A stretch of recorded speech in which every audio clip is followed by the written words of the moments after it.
For junior church.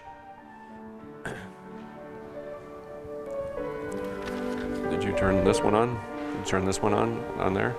Thank you. So we are beginning 1 Corinthians 13, and this is an amazing chapter. There is so much to say about this chapter. I could probably preach these 3 sermons that we're going to have on 1 Corinthians 13 5-6 times in a row and say completely different things each time. There's so much to say. And so by way of introduction to this first one about how much we need love, I thought what better place to turn for inspiration and to get our minds in the right direction than the great love songs of the last few generations. So I went to Billboard and looked at their top love songs and tried to pick out some interesting lines from these, and I think you probably know most of these songs. One of them has this line, "All you need is love. Love is all you need." You probably remember that's the Beatles, 1967. But that's a weird thing to say, is it? Is love all we need? Is that really all we need? Do we not need something else to go with it? That's a conundrum. Second one was from 1986. Whitney Houston sang, "The greatest love of all." Learning to love yourself is the greatest love of all, she sang. I find that peculiar in a very serious way, because actually learning to love your enemies is the greatest love of all. It's the hardest one. Most people love themselves with no trouble at all, and that's some of our issue. In 1984, Tina Turner sang, "What's love got to do with it?" She said, "What's love got to do with it? What's love but a second-hand emotion? What's love got to do with it? Who needs love when a heart can be broken?" Sounds like a song written by somebody who's had some rough days, and of course Tina Turner did. But love has everything to do with it. We all need love. Life without love is a difficult thing to contemplate.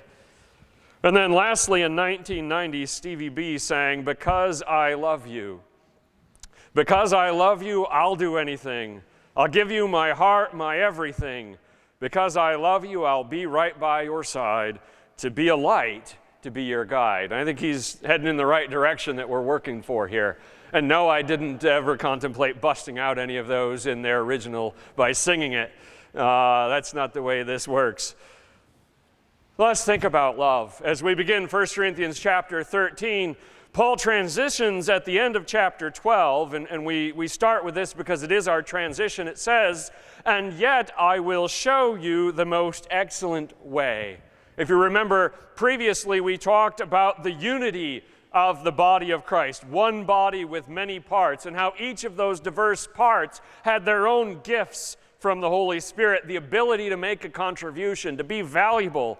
And now Paul is transitioning from that by explaining that these gifts and that unity that he talked about, as hugely important as they are to the church and our ability to accomplish our mission, we absolutely need unity. We absolutely need the gifts of the Holy Spirit. As important as they all are, they are not the center. They're not the heart, the essence of Christianity. That honor belongs to something far more fundamental than God-given talent and ability. The church does not succeed or fail based upon talent. That's secondary. God-inspired, God-given love is the heart of all that we do and hope to do. And so Paul is turning our attention to what he calls the most excellent way. He begins by saying, "If I speak in the tongue of men or of angels, but do not have love, I am only a resounding gong or a clanging cymbal." I'm characterizing this as love versus showmanship or eloquence, the ability to be eloquent and to speak with power. Paul says in that competition, love wins. So when we're talking about the substance of things, the heart of the matter versus the form, the way that they're presented, the heart wins, the substance wins. Your heart is more important than your mouth. Now that does not mean that the words we use and the way that we speak doesn't matter. Absolutely it does. Of course, Jesus said so himself, Luke 6:45, out of the overflow of his heart, his mouth speaks. But Jesus was saying there that your mouth is only reflecting what is in your heart. So therefore, what is in your heart is more important than what is coming out of your mouth. And it's an interesting thing for Paul to say, because in the ancient world, they greatly valued oratory skills, the ability to be a debater, a storyteller. Remember that most people were illiterate. It was an oral society where all the great stories were told by storytellers. And in Athens, they prized the great debaters, the people, the philosophers. Our modern day version of this would be the people that look good on TV, whether they're politicians or actors or people selling you something or even preachers. The ones that have just that presence on TV. Well, let me give you two examples of how this might play out. Someone who has it, that ability to get people to listen and believe what he has to say. The first person I want to think about is Billy Graham.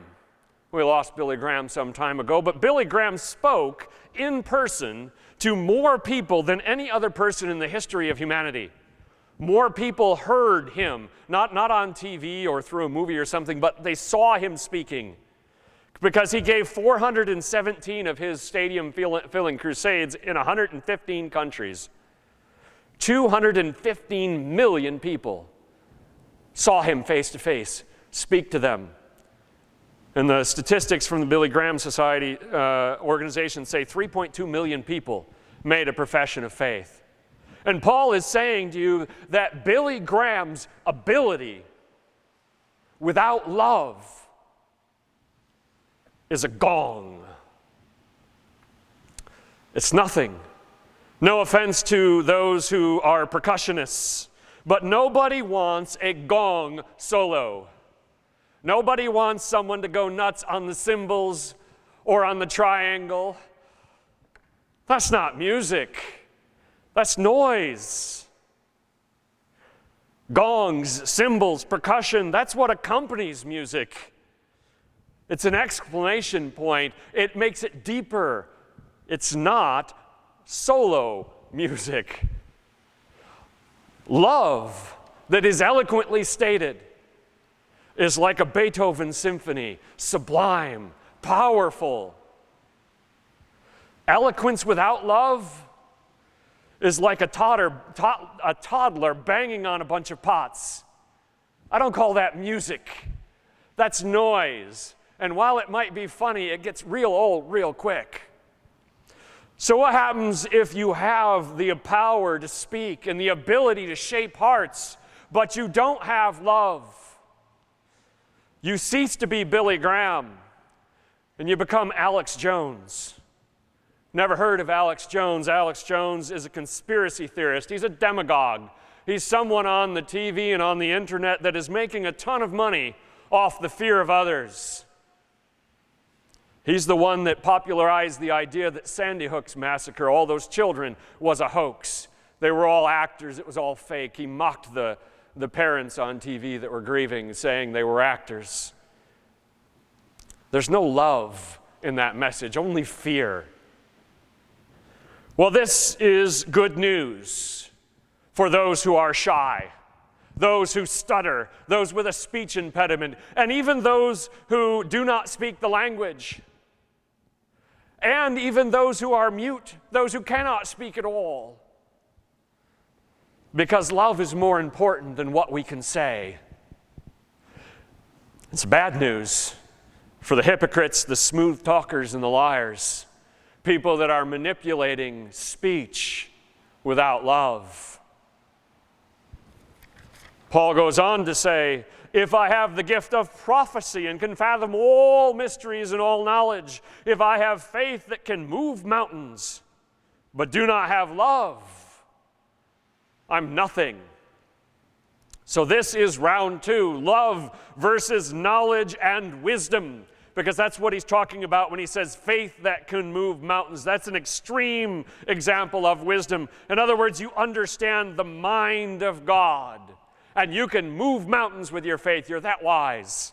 Paul says in that challenge, love wins again. Your heart is more important than your mind. And of course, I know that's a false distinction because that's not down here that our emotions come from, that love comes from. But we have to use the words Wisdom without love is like a marriage counselor telling you all the wise things about what you need to do, while at home his or her marriage is falling apart and divorce is imminent. Or the parenting skills book writer who's telling you this is how you're to raise a child, and their child hates them, and their child can't stand to be under their roof. What good is that wisdom and knowledge if it is not coupled with love? If we think about wisdom, the name that comes to mind, if you were asked people, who's the smartest person you've ever heard of, almost everybody would say Albert Einstein. Man was a genius. His name, if you call someone an Einstein, you're calling them a genius. He invented the theory of relativity, E equals mc squared. You don't know what that means, but you've heard of it. But being Einstein without love, there's nothing. If you're Einstein without love, you know what you become? You become Thomas Edison. Famous man, smart man, but brutal and ruthless in his business. He stole other people's ideas. He tried to ruin his rivals. He was all about himself. His mind wasn't helping him there. And I couldn't help but include this example in honor of my wife, the famous words of Ian Malcolm from Jurassic Park, when he discovered that they had recreated dinosaurs in a lab, a genius thing to do. But he said, your scientists were so preoccupied with whether or not they could, they did not stop to think if they should. See, knowledge and wisdom and skill without love, to temper it, to guide it, to show it the way is extremely dangerous. Love needs an object, what it loves. Blind love gets us nowhere, and so we need wisdom. Knowledge does matter. In Hebrews 11:6, the writer says, without faith it is impossible to please God, because anyone who comes to him must believe that he exists and that he rewards those who earnestly seek him. Obviously, we need knowledge and wisdom, but not alone, or we will end up with situations like what happened during the Cold War. You remember mutually assured destruction? MAD as an acronym, and it was appropriate. During the Cold War, there were about 10,000 nuclear warheads pointed at the Soviet Union from the United States, and about 10,000 nuclear warheads pointed from the Soviet Union at the United States in return. Mutually assured destruction. If either one of us does anything, life in those two countries will cease to exist. Now that took amazing technical skill to develop ballistic missiles, independently targeted ballistic missiles called MIRVs, one of them in the air and then it splits and hit 5 targets. That's amazing physics and engineering. But where is the love in that equation? I'm pretty sure it's missing. So that's good news. This elevation of love above intellect for everybody that has an intellectual disability. One of the people I've known in life, a woman from the church that I grew up in, very much disabled intellectually, overflowing with love. For decades, every time people see her in church, she's just sharing love. It's amazing. Good news for people with intellectual disabilities. Good news for the people that are uneducated, for the illiterate. Good news for those with doubt and fear. Love can triumph over knowledge and wisdom. And that's bad news for geniuses and inventors and success stories. If they have love, they've still got nothing. And frankly, one more illustration. Paul says, if you could move mountains with your faith, without love, you'd be nothing. Maybe we don't get and understand what that is, but imagine a superhero. Superheroes are all the rage these days. Imagine Superman. Can do almost anything, right? Leap tall buildings faster than a speeding bullet. He can do everything as long as there's no kryptonite. Imagine Superman without love. You know what Superman without love is? He's a supervillain. They made that character. It's General Zod. Without love, strength, skill, wisdom, meaningless. And then lastly, Paul says, if I give all I possess to the poor, and give over my body to hardship that I may boast, but do not have love, I gain nothing. You might recall this, or you might have a translation that says that I give over my body to the flames. That's a textual variant in our text this morning. The Greek words for to burn or to boast are only 2 letters apart. They look very similar. And the idea is, we think that later on copyists thought that Paul must have written the flames because they were living in a time where Christians were being burned alive at the stake under Roman persecution, and it made a lot of sense. But it wasn't something that Paul would have known because that didn't happen until after he had died. But whichever way, it means the same thing. So this is love versus charity and love versus self-sacrifice. And I know the King James uses charity throughout chapter 13 instead of love. We mean charity in the sense of just giving things away. So this is love versus that. And guess what? Even if your sacrifice is martyrdom, love still wins. Therefore, your heart is more important than anything your hands and feet can do. Does charity matter? Absolutely. Does self-sacrifice matter? Absolutely. Matthew 25:40, Jesus said, whatever you have done for one of the least of these brothers of mine, you've done for me. Obviously, it matters. But not more than love. Let me give you an example, an extreme example of charity that you or I couldn't even in our wildest imaginations touch. Warren Buffett, when he dies, will donate $37 billion to the Bill and Melinda Gates Foundation for things like malaria and diseases in the world. $37 billion. Anybody can match that? No? No? Not? Okay, just checking. And Bill Gates himself has already given away $36 billion. But giving that without love, while a good thing to the people that receive it, you gain nothing.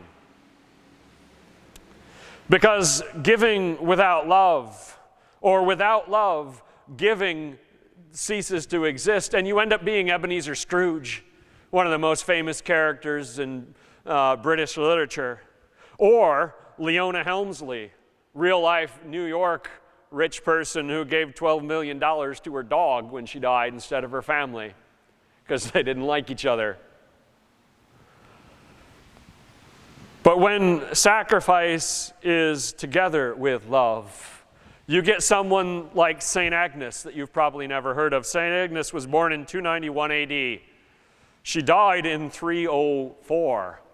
If you do the math, she's only 13. She was born into a noble family in Rome.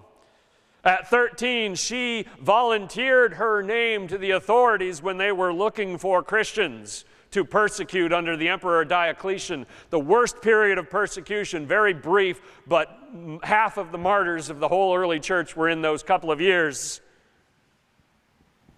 As a Christian then, and the accounts of what happened next vary greatly, the end is the same. She was brutally executed. I won't give you the details of the variety of ways that the legend has that she did it. We know she died. But if she did that without love, it would be meaningless. Giving everything for the cause that you believe in without love is like Erwin Rommel, a strategic genius, a brilliant strategist who gave everything he had to the nation that he loved, to the nation that he cared about. But it was meaningless because that nation were the Nazis. And in the end, by the way, they killed him, executed for conspiring against Hitler. If you don't have love, it's meaningless, even the sacrifice of your own life. That's good news for people that have no resources. You don't have billions to give, but that's okay, because that's not what's going to get you into heaven.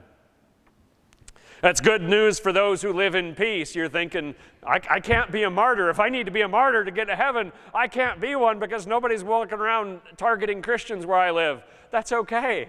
That's a good thing. And it's bad news for rich people, because even giving away billions won't save them, because they'll stand before God on a very different basis.